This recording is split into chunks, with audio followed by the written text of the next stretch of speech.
저희가 지금 지속적으로 마가복음을 나누고 있습니다. 그런데 지지난주부터 시작해서 어떻게 하면 영생을 얻을 수 있습니까? 라는 질문으로부터 시작된 하나님의 나라의 자격, 그리고 하나님의 나라의 자격은 어떻게 유지될 수 있는가? 라는 것들에 대해서 우리가 함께 나누었습니다. 하나님의 나라의 자격, 영생의 자격은 무엇일까요? 영생의 자격은 어린아이와 같은 믿음입니다. 그럼 어린아이 같은 믿음은 무엇이라고 말씀드렸습니까? 우리가 세 가지를 말했는데요. 어린아이 같은 믿음은 첫 번째, 순수한 믿음입니다. 하나님의 말씀이 들려졌을 때 그 말씀을 나의 생각과 세상의 관점으로 이해하는 것이 아니라 오직 말씀 그대로, 하나님의 말씀을 그대로 받아들이는 것, 받고 믿는 것, 이게 바로 어린이들이 가지고 있는 순수한 믿음이죠. 그리고 어린아이들은 두 번째 어떠한 특징을 가지고 있습니까? 순종 전에 의지하는 거죠. 어린아이들은 부모님을 의지합니다. 어린아이들은 선생님을 의지하죠. 그와 마찬가지로 그 믿어졌던 말씀의 주체가 되시는 하나님을 전적으로 의지하고 의존하는 그러한 믿음, 이것이 바로 어린아이와 같은 믿음입니다. 그리고 마지막으로 여러분 방금 말씀하셨던 순종입니다. 그렇게 믿어지고 의지했던 그 하나님의 말씀을 온전하게 행하는 것, 이것이 바로 영생을 소유할 수 있는 자격, 바로 어린아이 같은 믿음이다 라고 말씀을 드렸어요. 이러한 믿음을 소유하기 위해서 우리는 세상의 것들, 하나님께 나아가고 믿음을 방해하는 것들에 대해서 우리는 과감히 그것들을 버릴 수 있어야 한다라고 말씀드렸습니다. 왜냐하면 부자들의 하나님 나라 천국에 들어가는 것이 어렵듯이 우리 안에 그러한 어린아이와 같은 믿음이 아닌 나의 주장과 나의 생각과 그리고 하나님께 나아가는 것들을 방해하는 그것들이 있다고 한다면 우리가 하나님께 나아가는 것들을 막아버리기 때문에 그렇죠. 그러면서 예수님께서는 그러나 이러한 믿음을, 어린아이와 같은 믿음을 소유했다 할지라도 그것이 지속되는 것이 아니라, 자연스럽게 지속되는 것이 아니라 그것들을 지켜나가야 된다고 말씀하십니다. 먼저 된 자로 나중되고 나중된 자로 먼저 된다라는 것이죠. 우리가 예전에 받았던 은혜, 예전에 받았던 하나님의 사랑, 그것에 멈춰 있다고 한다면 지금 우리는 나중된 자가 될 수밖에 없다라는 것입니다. 그렇기 때문에 우리는 어린아이와 같은 믿음을 가지고 그리고 지금을 하나님의 사람으로 살아가는 그러한 수고와 애씀, 그러한 도전이 우리에게 있어야 한다라는 것입니다. 지금 요한계시록을 통해서 반복적으로 목사님께 하시는 말씀이 이거죠. 미래의 말씀을 언제로 살아간다? 현재로 살아간다라는 거예요. 여러분, 우리의 믿음은 과거가 아닙니다. 그리고 저 멀리 있는 미래도 아니에요. 우리의 믿음은 언제입니까? 현재예요. 과거에 받았던 그 믿음을 언제로 살아가야 됩니까?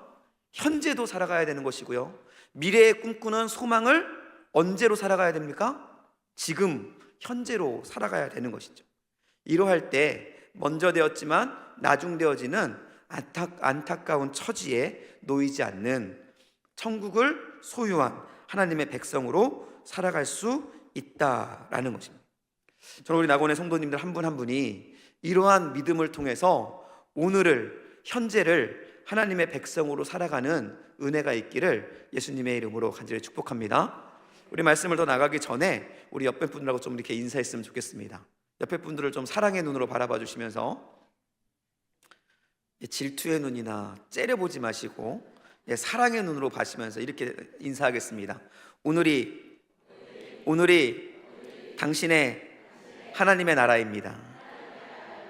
아멘. 네, 힘들고 어려울 수 있습니다.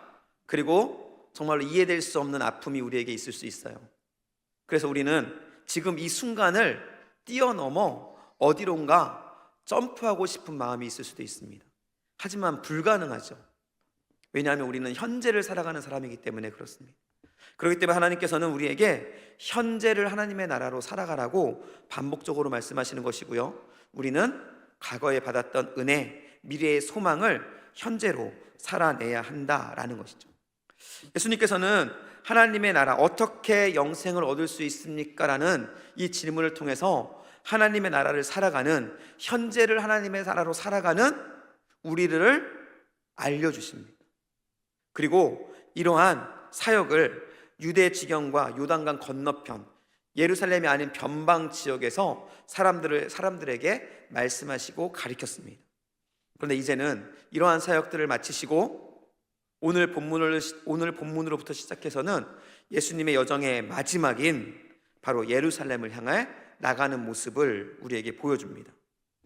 그리고 이 예루살렘에 가는 여정 속에 일어났던 한 가지의 사건을 우리에게 보여주시면서 삶의 기준이 우리의 삶 속에 얼마나 중요한 것인가라는 것을 우리에게 보여준다라는 것입니다. 오늘 저희가 읽었던 마가복음 10장 32절로 45절의 말씀을 한마디로 요약하면 동상이몽입니다. 동상이몽이 무슨 뜻이 다 아시죠? 한 침대에 누워있지만 서로 다른 꿈을 꾼다. 그래서 동일한 상황, 동일한 것을 보고 동일한 장소에 있으며 동일한 것을 경험하고 있지만 서로 다른 생각을 한다라는 의미입니다. 오늘 본문을 보면, 본문은 예수님과 함께 제자들과 무리들이 예루살렘으로 가는 그 여정을 우리에게 보여줍니다. 그런데 그 여정 속에 예수님께서 예루살렘으로 가는 목적과 제자들이 예루살렘으로 가는 목적이 전혀 다른 것을 발견할 수가 있습니다. 그들은 동일하게 예루살렘이라는 곳을 향해 가고 있지만 전혀 다른 꿈을 꾸고 전혀 다른 것을 기대하며 그곳으로 나아가고 있었다라는 거예요. 예수님은 어떤 꿈을 꾸었고 제자들은 어떠한 소망을 품었을까요? 오늘 본문은 그것들에 대해서 우리에게 보여주고 있다라는 것입니다. 예수님은 어떤 꿈을 꾸었을까요? 우리 32절, 33절, 34절, 우리 세 절인데요, 우리 함께 읽도록 하겠습니다. 같이 읽습니다. 예루살렘으로 올라가는 길에 예수께서 그들 앞에 서서 가시는데 그들이 놀라고 따르는 자들은 두려워하더라. 이에 다시 12 제자를 데리시고 당할 일을 말씀하여 이르시되, 보라, 우리가 예루살렘에 올라가노니 인자가 대제사장들과 서기관들에게 넘겨짐에 그들이 죽이기로 결의하고 이방인들에게 넘겨주겠고 그들은 능욕하며 침뱉으며 채찍질하고 죽일 것이나 그는 3일 만에 살아나리라 하시니라 라고 말씀합니다. 이 말씀을 간단하게 요약하면 이거죠. 예수님은 예루살렘으로 가실 때 무엇을 위해서 예루살렘을 가고 계시는 겁니까? 죽기 위해서, 십자가를 지기 위해서, 다른 말로 말하면 하나님의 뜻을 이루기 위해서 지금 예루살렘으로 가고 있는 것입니다. 여러분, 예수님께서 예루살렘으로 가는 이 길이 결코 예수님에게도 편하지 않았다는 사실을 우리는 좀 알 필요가 있습니다. 우리는 종종 예수님에 대해서 오해를 하는 경우가 참 많이 있습니다. 그것은 무엇이냐면 예수님은 하나님이시기 때문에 십자가를 지는 것, 죽음에 대해 별로 두렵지 않다, 두려워하지 않을 것 같다라는 오해예요. 그러나 예수님은 참 하나님이시지만 참 하나님이심과 동시에 참 사람, 참 인간의 모습으로 이 땅 가운데 오셨습니다. 이 말은 무슨 말이냐면요, 여러분이 느끼고 여러분들이 경험하는 그 모든 것들을 예수님도 동일하게 경험하고 느낀다라는 것을 의미합니다. 우리 사람이 죽음 앞에 섰을 때, 우리 사람이 고통 앞에 섰을 때 우리는 두려움을 느낄 수밖에 없습니다. 예수님도 마찬가지죠. 예수님은 더 큰 두려움이 있습니다. 왜냐하면 예수님이 예루살렘에 가서 겪어야 될 일들에 대해서 예수님은 이미 알고 계시기 때문에 그래요. 저희 아버지가 지금은 소천하셨지만 예전에는 공수부대, 지금으로 말하면 특전사에서 근무를 하셨습니다. 그런데 제가 그 낙하산 타는 거에 대해서 좀 여쭤본 적이 있어요. 낙하산 탈 때 언제가 제일 무섭습니까? 제가 이렇게 질문한 적이 있습니다. 그럼 언제가 제일 무서울 것 같으세요? 처음 탈 때가 제일 무서울까요? 몇 번째 탈 때가 제일 무서울까요? 처음 탈 때는 무섭긴 하지만 잘 모르겠대요. 그러니까 처음 탈 때는 멋모르고 그냥 뛰어내리는 겁니다. 그런데 두 번째 탈 때는 어떨까요? 처음 탈 때의 그 공포가 그대로 남아있기 때문에 두 번째 탈 때가 제일 무섭다고 합니다. 여러분, 아무것도 모르고 가서 죽음과 고난을 당하는 것은 뭐 상황 속에 끌려갈 수 있습니다. 하지만 지금 예수님은 앞으로 자신이 당할 일들에 대해서 너무나 잘 알고 있는 것이죠. 그렇기 때문에 예수님이 지금 이 예루살렘으로 가는 이 여정 속에 얼마나 힘들고 어려웠는지를 우리는 알아야 한다는 것입니다. 이 모습이 오늘 본문에도 나와 있습니다. 32절에 보니까요, 예수님 예루살렘으로 올라가는 길에 예수께서 그들 앞에 서서 가시는데 그들이 놀라고 따르는 자들이 두려워하더라 라고 이야기합니다. 일반적으로 예수님은 어딘가로 이동하실 때 앞서가지 않으셨습니다. 제자들과 함께 동행해 가셨죠. 제자들이 질문하는 것과 예수님이 때로는 질문하며 서로 이야기하며 교제하며 가는 것이 일반적인 모습이었습니다. 그런데 오늘 이 장면에서는 예수님께서 제자들과 동행하며 가는 것이 아니라 어떻게 하죠? 앞서가셨다고 이야기해요. 그런데 앞서가는 그 예수님의 모습을 본 사람들과 제자들의 반응이 나와 있습니다. 뭐라고 하고 있습니까? 그들이 놀라고 따르는 자들이 두려워하였다라고요. 뭐가 놀라고 뭐가 두려웠을까요? 지금 그냥 이동하여 걷고 있는데 그 제자들과 무리들은 무엇에 놀랬고 무엇이 두려웠을까요? 바로 예수님의 결연한 모습이었다라는 거예요. 예수님께서 예루살렘으로 앞서가는 그 모습을 보면서 제자들은 그 예수님의 모습이 놀랍고 생소했고 두려웠던 것입니다. 이유는 예수님은 치열한 전쟁 가운데 있었기 때문에 그래요. 예루살렘으로 내려가는 길 속에, 예루살렘으로 내려가는 그 여정, 올라가는 그 여정 속에 십자가를 지어야 하는, 십자가로 인해 죽음을 당해야 하는 그 상황들 속에 예수님은 치열한 영적 전투 가운데 있었던 겁니다. 예수님의 얼굴은 결연했을 것이고요, 예수님의 얼굴은 아주 심각했을 것입니다. 그런데 예수님은 결국 그 모든 어려움과 그 두려움을 이겨내고 결국 하나님의 뜻을 따르기로 다시 한번 결단합니다. 그리고 예수님은 표정이 바뀌고 원래의 모습으로 돌아오며 제자들에게 예수님께서 가셔야 되는 길을 말씀하세요. 33절로 34절, 십자가의 길 가운데 당해야 되는 고통과 고난, 그리고 십자가를 통해서 당신이 어떠한 일을 당해야 되는지에 대해서 분명하고 명확하게 제자들에게 말씀하십니다. 왜 예수님께서 그 말씀을 하셨을까요? 그것은 내가 예루살렘으로 가는데 나는 이제 가서 죽을 것이다, 내가 당당히 십자가를 질 것이다 라는 그 이야기를 제자들에게 하고 있는 겁니다. 그러면서 말씀하고 있는 거예요. 나는 하나님의 나라, 나는 하나님의 뜻을 이루기 위해 내 목숨을 버릴 것이다 라고 제자들에게 선포하고 있는 거예요. 그런데 이러한 예수님의 모습과 전혀 반대되는 좀 당혹스럽고 놀라운 사건이 바로 뒤이어서 이어집니다. 그것은 바로 제자들의 이야기예요. 35절로부터 시작해서 세베대의 아들 야고보와 요한으로부터 시작해서 제자들의 예수님을 향한 어떠한 모습들이 나오는데요, 이 말씀 34절과 35절의 말씀이 바로 연결되어서 이어진 것인지 얼마간의 시간이 있었는지는 모르겠지만 어쨌든 이 제자들이 예수님의 말씀을 듣고 나서 발생한 사건이라고 믿기에는 이해되지 않는 사건이 벌어지고 있다는 것이죠. 어떤 사건이 벌어집니까? 35절 말씀입니다. 함께 읽겠습니다. 세베대의 아들 야고보와 요한이 주께 나와 여짜오되 선생님이여 무엇이든지 우리가 구하는 바를 우리에게 하여 주시기를 원하옵나이다 라고 말씀하시면서 무엇을 원하나요? 37절 여짜오되 시작 주의 영광 중에 우리를 하나는 주의 우편에 하나는 좌편에 앉게 하여 주옵소서라고 이야기해요. 예수님은 지금 죽음을 이야기하고 있습니다.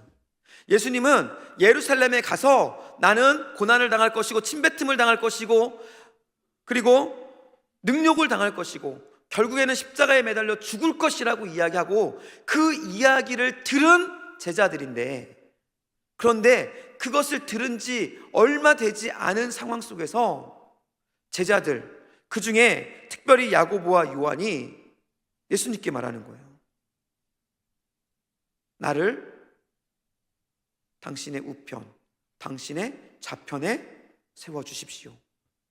나를 위대하게 나에게 권력과 세상의 명예를 주십시오 라고 요청하고 있다는 것입니다. 여러분, 한번 우리가 이해를 해볼게요. 만약 여러분들이 예수님의 제자입니다. 그리고 여러분들에게 예수님께서 야, 내가 내일 죽을 거야 라고 말씀하셨어요. 그렇다고 한다면 그 뒤에 나와야 되는 제자들의 반응은 이런 반응이 아니라 차라리 베드로가 처음 반응했던 것처럼 예수님 돌아가시면 안 됩니다 라든지, 예수님 왜 그 길을 걸어가야 합니까? 라든지, 그럼 우리가 어떻게 해야 합니까? 라는 반응들이 나와야 하는데, 그런 반응과는 전혀 관계없는 바로 우리에게 복을 주십시오, 우리가 이스라엘의 지도자가 되게 해주십시오 라는 요청을 지금 예수님께 하고 있다는 거예요. 왜 이런 일들이 일어나는 걸까요? 이러한 일들이 일어나는 이유는 바로 예수님과 제자들의 삶의 기준이 너무나 달랐기 때문이라는 거예요. 예수님은 가기 싫은 길이었지만, 고통의 길이었고 죽음의 길이었지만 하나님의 나라가 그의 삶의 기준이었기 때문에 그 길을 걸어갔습니다. 그러나 제자들은 예루살렘으로 가는 그 목적에 대해서 예수님께서 자세히 설명해 줬음에도 불구하고 제자들은 예수님의 말씀을 이해하지 않았어요. 여러분, 이해하지 못한 게 아니라 이해하지 않은 겁니다. 왜냐하면 그들의 가치관 속에, 그들의 기준 속에 이해되지 않는 것이었기 때문에 그렇습니다. 여러분, 돼지고기 잘 드십니까? 삼겹살, 그런 거 맛있게 드시나요? 수육 드시나요? 여러분에게 삼겹살을 먹고 돼지고기를 먹는 것은 당연한 것일까요? 아닐까요? 당연하지 않은 분도 한 5분 계시고, 저는 맛있게 먹습니다. 그런데 만약 모슬렘이나 다른 지역에 돼지고기를 못 먹는 지역에서 돼지고기를 먹는다는 것을, 누군가가 돼지고기가 맛있다, 돼지고기를 먹는 것이 일반적이다라고 말할 때 그 사람들이 이해할 수 있을까요? 이해할 수 없습니다. 왜냐하면 돼지고기에 대한 기준이 다르기 때문에 그래요. 지금 예수님께서는 하나님의 나라의 기준으로 예수님께서 예루살렘으로 가는 목적을 이야기하고 있는데, 지금 제자들은 본인들의 기준으로 예수님의 말씀을 이해하니까, 예수님의 말씀을 듣고 이해하려 하니까 그 말씀이 이해되지 않는 거예요. 그리고 본인들의 기준으로 해석되어서 그것들이 전혀 다른 관점으로 이해되어지고 있다는 거죠. 제자들이 어떻게 이해했는지 모르겠습니다. 그러나 분명한 것은 예수님께서 하신 말씀을 이해한 것이 아니라, 그러한 상황 속에서도 예수님은 결국 지금처럼 승리하실 것이고 지금처럼 왕이 되어질 것이다 라는 생각을 한 것 같아요. 그리고 그것을 그들의 기준으로 삼고 그런 예수님을 그들의 마음에 품고 그들은 그들의 꿈을 꾸기 시작한 겁니다. 그래서 그들은 예수님께 예루살렘에 갔을 때 우리의 목적은 바로 하나님의 우편과 좌편에서 이 세상을 이스라엘을 통치하는 것입니다 라고 말씀하고 있는 거예요. 그리고 더 안타까운 것은 이것이 야고보와 요한만의 문제가 아니었다라는 거예요. 우리 41절 말씀 한번 읽겠습니다. 41절 함께 있습니다. 시작. 열제자가 듣고 야고보와 요한에 대하여 화를 내거늘. 야고보와 요한의 문제가 아니라 누구의 문제예요? 나머지 제자들 또한 야고보와 요한과 같이 말은 하지 않았지만 동일한 마음을 품고 동일한 마음으로 예수님을 쫓고 있었다라는 거예요. 동일한 3년 동안 동고동락하며 3년 동안 예수님께서 하나님의 나라에 대해서 이야기하시고 3년 동안 예수님께서 하나님의 나라를 살아가라고 제자들에게 말씀했는데도 불구하고 그들의 관점은, 그들의 기준은 변하지 않았다라는 거예요. 결국 그 기준의 변화가 일어나지 않은 제자들은 마지막 예루살렘으로 가는 그 길 속에서 본인들의 정체를 드러내게 된 겁니다. 예수님은 하나님의 나라를 위해 살아가는데 제자들은 본인의 왕국을 세워가고 있었다라는 것이죠. 저는 여러분에게 질문하기를 원합니다. 여러분은 하나님의 나라를 꿈꾸며 하나님의 나라를 위해 살아가고 있습니까? 아니면 동일한 교회, 동일한 예배, 그리고 하나님의 은혜라고 이야기하는 상황 속에 놓여 있지만 그 가운데에서도 나의 왕국을 이루기 위해, 나의 꿈을 이루기 위해 하나님과 동행하고 있습니까? 우리는 이 질문 앞에 서봐야 될 필요가 있다라는 것이죠. 지금 제자들은 3년 동안 멀리 있다가 온 것이 아니라 바로 예수님과 가장 가까이 있었던 사람이에요. 그런데 그들이 지금 이런 모습을 보이고 있는 겁니다.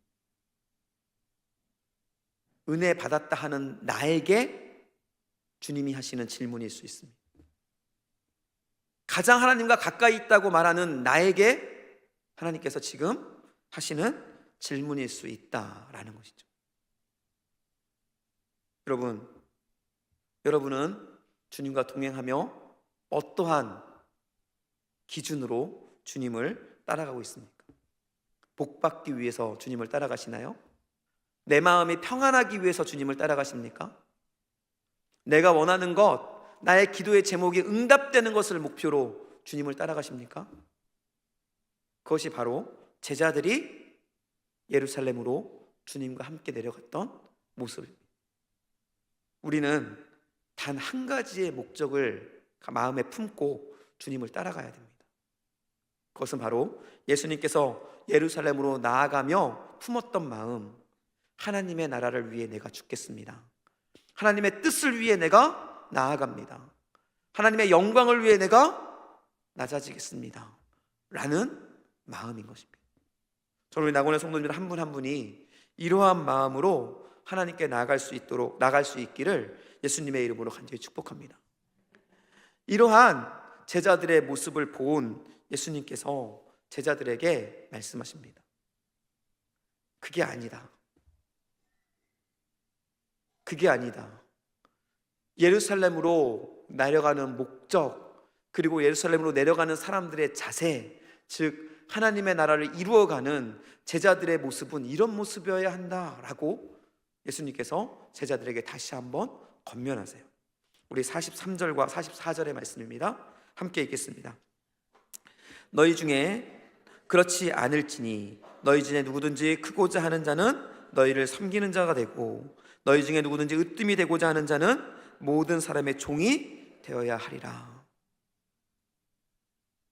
예수님께서 행하셨던 바로 그 일, 하나님이시지만 사람으로 오셔서 사람을 섬기기 위해, 사람을 살리기 위해 가장 낮은 십자가를 지고 죽으신 그 모습처럼 너희가 예루살렘으로 가는 목적은 너희가 높아지고 너희가 무엇을 얻기 위해서가 아니라 바로 낮아져서 하나님의 나라를 너희들의 삶과 너희들이 거하는 곳에 선포하고 전하는 것이 너희들이 살아가야 되는 목적이다 라고 말씀하시는 거예요.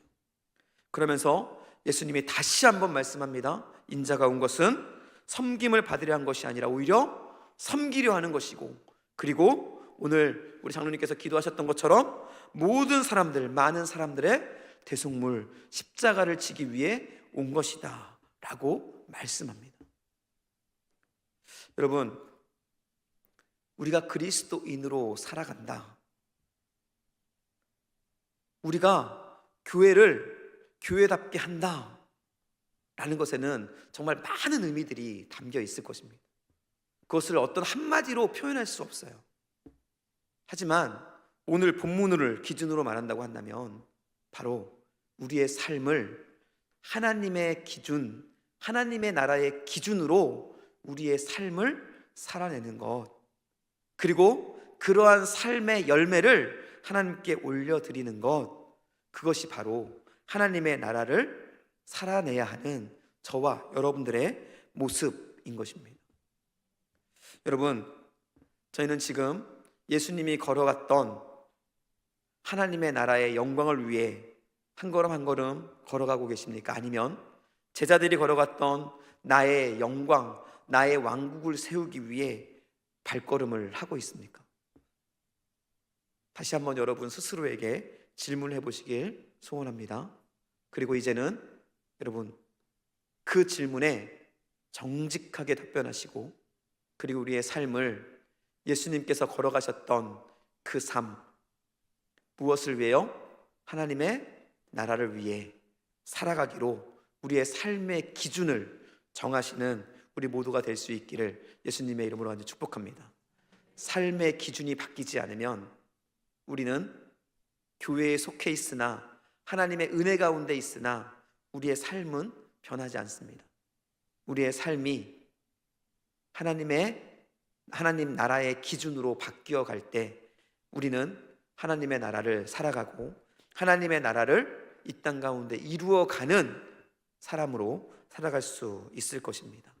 우리 낙원의 성도들 한 사람 한 사람이 하나님의 기준, 하나님 나라의 기준으로 우리의 삶을 변화하고 변화시키고, 그리고 그로 인해서 하나님의 나라가 우리의 삶을 통해 일어나는 놀라운 은혜를 경험할 수 있기를, 그러한 삶을 살아낼 수 있기를 예수님의 이름으로 간절히 축복합니다.